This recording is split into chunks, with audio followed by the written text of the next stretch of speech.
الرحیم ایران ملک کی خصوصیات، وہاں کیا عظیم مقامات ہیں۔ امام زمانہ کی مسجد جمکران ایران میں، خراسان میں امام رضا کا روضہ اور قم میں ان کی بہن معصومہ قم کا روضہ۔ اس کے علاوہ مصطفیٰ مرتضیٰ مجتبیٰ ائمہ علیہم السلام کی اولاد سے 11,000 کے قریب ان کی اولادیں ایران میں دفن ہیں۔ سادات پھر علماء کی تاریخ تشیع کی مکمل اور عظیم کامیابی کی تاریخ ایران ہے۔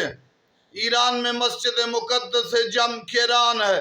گویا ایران 16,48,000 مربع کلومیٹر کے ایران کے ایریا میں وہ مقامات ہیں جہاں آل محمد نے اس کے شہروں کے ایک شہر کو اپنا شہر کا، اپنا گھر کا، اور مومنین کا گھر بھی ایران میں ہے۔ جب امام زمانہ آئیں گے، جس طرح ایران میں جگہ جگہ ایمان کے خزانے عالم میں ایسا ہوگا ورلڈ میں۔